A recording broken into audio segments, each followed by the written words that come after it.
Marcos Kapitulo 12. At pigmula nung peksabihan karing alimbawa.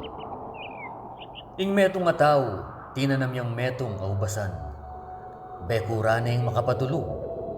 At kinulkulyang metong akarinan, dikilking pipapaslan alak. At may talakadyang metong abantayan. At pepamahala ne karing makisamak. At mineya king aliwang karinan. At king panahon akarapatan, tinubod ne ing metong ng ipos karing makisamak, banong tanggapan karing makisamak, ding bunga ning ubasan. At ila de kapande, at pe malukare, at pe palakwan ding alang dadala. At may tubod yang pasibayo karela aliwang ipos, at iti sinugat de buntok. At depat dakeya ing pami pakarine. Pepadalaya kanitang aliwa, at iti petere. At dakal lapang aliwang tinubod na, ding aliwa bitbat dala, at ding aliwa petera la. Atin nemang anak alalaki, bugtong yamo, kaluguraning bina. Tinubod niya naman karela iti, yang katataulian, nga na, ing anak kong lalaki, galangan de. Dapat ding makisamak pisabi-sabi raking kasarilinan da.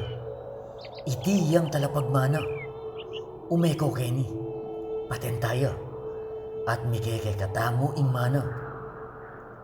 At dekap de, at petere, at inugsere luwal ding ubasan. Nano pingdaptan na ning ginuna ning ubasan. Datang ya, at lipulan no ding makisamak, at ibiyan aking aliwa ing ubasan. Abasa man ing kasulatan na iti, ing batong sikwilda ding aluwagi, milyari ang pamuntok king sulok, iti ibatsaking ginu, at bage pagmulalan karing kekatang mata. At pigpilitan ding dakpan, dapat tinakot la king balayan. Uling atalastas da, king salang karela sinabi ni ing alimbawa, at likwande, at mekola. At pepadalaro kaya ding mapilan karing Fariseyos at Herodianos, baring takpan king pamanyabi. At inyang miras la, sinabi ra kaya, Maestro, balumi king ika katutuan ka, at eka mangimi kanino man.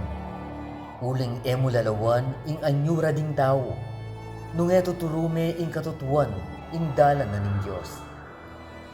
Dapat ing munye buwis king Cesar o ali? Munye kami o ali kami? Dapat tiyo, pablasang akikilala na ing karelang pamagkunwari. Sinabi ng karela, bakit susubukan niyo ko? Pagdalayo kong metong adenaryo, baking lawan. At pigdalari, at sinabi na karela, kanino yalarawan ini, ating makasulat? At ila sinabi rakeya, kang Cesar. At Jesus sinabi na karela, ibiyayo kang Cesar, ing bage akang Cesar, at king Diyos, ing bage aking Diyos. At mi pamulala lang bina, kaya. Kanita linapit lakeya ding Saduseyos, asasabi king alang paman yubling niya, at kitang dakeya ngara. Maestro, Moises sinulat na kay kami, nung ingkapatid ng lalaki ning ninuman, Mateo, at milakwan niyang asawa, at alang melakwan ay anak. Kunane ning kapatid a lalaki ing asawa na, at dinaning palipi ing kapatid na. Ating pitong mikakapatid a lalaki, ing pangane may kasawa ya, at meteya milakwan palipi. At pengasawa nening kadwa at meteya, kaya naman milakwan palipi. Ingkatlo, makanyan mo naman. At ding pito, ela milakwan palipi. Meteya naman ing babayi. Tauli karelangan. King paman yubling me, kanino ya karela maging asawa ing babayi? Uling ding pito, ay asawa rengan. Jesus sinabi na karela, eko magkamali ka ni timuren, uling eyo balo ding kasulatan, agyang ing kayo payan na ning Diyos. Uling nung subli lang miye manibat karing mete, eno makyasawa, at eno papakyasawa, nung antinong angeles at yubanwa.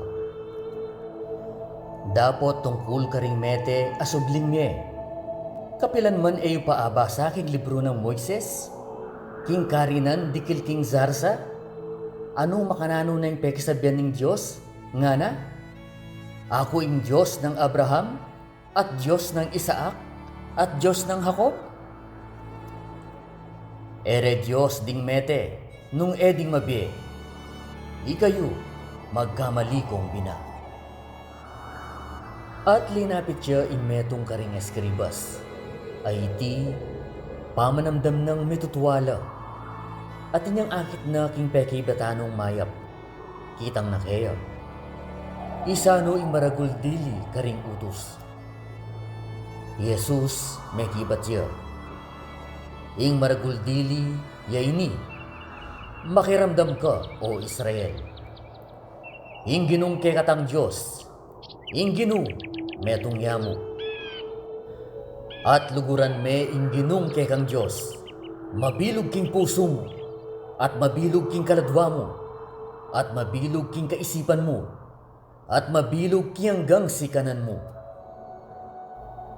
Ating kadwa, yaini, luguran me ing lupa mong tao, anti mo naman keka, alangaliwang utos, amigit pakareti. At sinabi na kaya ning eskriba, king katutuan, maestro, sinabi mong mayap king metong yamo, at bukod kaya, ala ng aliwa. At nung luguran meng mabilog king puso mo, at mabilog king kaladwa mo, at mabilog king kaisipan mo, at mabilog king hanggang sikanan mo, at nung luguran me iglupa mong tao, anti mo naman keka, migit pa king keganaganang ayin adurulukan, at daon. At inyang ikit ng Jesus ay may kibat diya king binang kabyasnan. Sinabi na kaya, eka marayo king kayarian na ning Diyos. At ala na ni numan kay bat nanita, ame ngangas may ngutang nanuman kaya. At Jesus may kibat diya at sinabi na, antining niya tuturuya king pisamban. Bakit sasabihan da ding eskribas, king Kristo anak ng David? Uling David mo rin niyang sasabi, king pamamilatan na ning Espiritu Santo. Sinabi na ning Ginu, king Ginu ko, lukluk ka wanan ko, hangga king ibili kula ding kekang kasalang, lalam ding bitis mo. David mo rin, ausane, Ginu, at nuya ibat ing anak na. At ding taong keraklan, matulareng pekeramdaman. At king kayang ituturo, sinabi na, mingat kayo karing eskribas, aburira ing lalakad makaba abitu, at burira ing pupugayan king plaza, at ding mumunang luklukan karing sinagogas, at ding mumunang pagkabilyan karing abalang.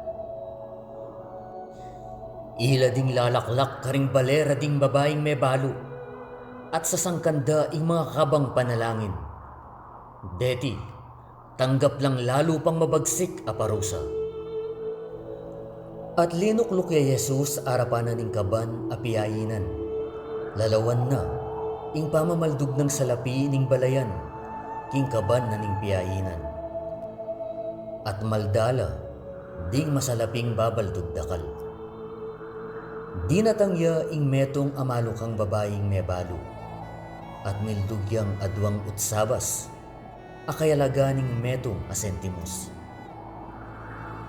At pepalapita no kaya ding alagad na, at sinabi na karela, ing katutuan sasabihan ko kay kayo, king iting malo kang babaeng may balo, mildugyang maigit, karing kay ganaganang mildug king kaban na ning piyayinan. Uling ilangan, mildugla king karelang labis. Dapot iti, king kayang kakaluluan, bildug na inganggang at tsukaya, pati na inganggang pagkabiyena.